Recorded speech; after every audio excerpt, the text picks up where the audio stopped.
ভাসমান পানির উপরে দোলনা, সাথে এত সুন্দর কসমস ফ্লাওয়ারের ফুলের রাজ্য, সবকিছু এই ভিডিওটাতে এক্সপ্লোর করব। হ্যালো এভরিওয়ান, কি অবস্থা সবার? কেমন আছেন আপনারা সবাই? ওয়েলকাম করছি আমার আরেকটা ছোট্ট নিউ ব্লগে। আমার ভিডিওর ছোট্ট ক্লিপ দেখি বুঝতে পারছেন কোথায় যাচ্ছি। চলে গেলাম কুমিল্লার চান্দিনা আপনবাড়ি ইকো পার্ক রিসোর্টে। এই পার্কটিতে মাত্র জনপ্রতি 50 টাকা টিকিট দিয়ে আপনারা এই পার্কটিতে প্রবেশ করতে পারবেন। এখন আমি এই পার্কের কিছু সুন্দর সুন্দর স্পট আপনাদেরকে ঘুরে ঘুরে দেখাবো। তার আগে বলে নিচ্ছি, আমার ভয়েসটা একটু অন্যরকম লাগছে, কারণ আমার অনেক বেশি ঠান্ডা লেগেছে, গলা একদম বসে গেছে। এই পার্কটিতে প্রথমে প্রবেশ করার পরই আপনারা পেয়ে যাবেন এইরকম ভাসমান পানির উপরে দোলনা। আর এই ভাসমান পানির উপরে দোলনাটায় চড়তে আমার ভীষণ ভয় লাগছিল, না জানি কখন আমি এই পানির মধ্যে পড়ে যাই। তারপরও মনের মধ্যে একটু সাহস নিয়ে এই দোলনাটার মধ্যে আমি চড়তেছিলাম। তবে হ্যাঁ, ভালোই লাগছিল এই দোলনাটায় চড়তে। তারপর দোলনায় চড়া শেষ করে আমি সোজা চলে যাই কসমস ফুলের রাজ্যে। এই সুন্দর কসমস ফ্লাওয়ারের ফুলের রাজ্য দেখার জন্য কিন্তু অনেক দূর দূরান্ত থেকে বিকালবেলা হাজার হাজার মানুষ ভিড় জমায়। শুধু কসমস না,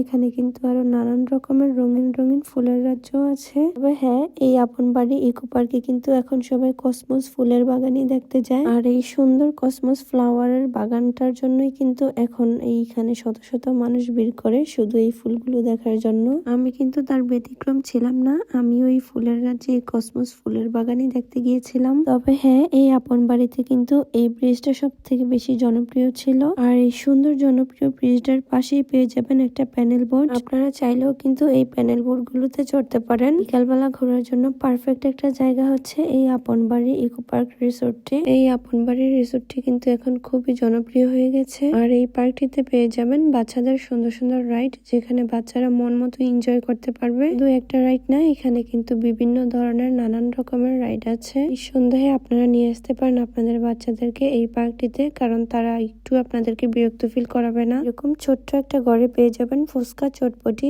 চা, কফি ছাড়া তেমন কিছুই কিন্তু আর এখানে পাওয়া যায় না। হ্যাঁ, এই পার্কটিতে কিন্তু ছোট্ট ঝোপঝাড় ঘরও আছে, যেখানে আপনারা চাইলে সুন্দর সুন্দর ভিডিও, ছবি, পিকচারও নিতে পারেন। পাশাপাশি পেয়ে যাবেন এরকম সুন্দর ঝাউবন গাছগুলো, যেখানে কিন্তু সচরাচর কক্সবাজার ছাড়া এই গাছগুলো কোথাও দেখাই যায় না। তারপর চলে আসি অন্য একটা ফুলের রাজ্যে। আর এই ফুলগুলোর নাম জানা থাকলে কেউ কমেন্ট করে অবশ্যই জানাবে। তারপর আমি একটু হাঁটাহাঁটি করে দেখছিলাম পুরো পার্কটা ঘুরে ঘুরে কেমন লাগছে। আর এইদিকে আমি হাঁটাহাঁটি করে ভীষণ ক্লান্ত হয়ে পড়েছি, তাই বসার জন্য সুন্দর একটা স্পেস পেয়ে গেলাম। আর এই সুন্দর স্পেসটার ভিতরে কিন্তু আপনার জুতা ছাড়া প্রবেশ করতে হবে। সুন্দর স্পেসটাতে বসে জিরিয়ে নিয়ে তারপরে আমি বাড়ির উদ্দেশ্যে এখন রওনা দিব। তার আগে বলে নিচ্ছি, আমার এই ছোট্ট ভিডিওটা যদি চান্দিনা থেকে কেউ দেখে থাকেন, তাহলে অবশ্যই কেউ কমেন্ট করতে ভুলবেন না। আর এই ভিডিওটা কে কোন জায়গা থেকে দেখছেন অবশ্যই আমাকে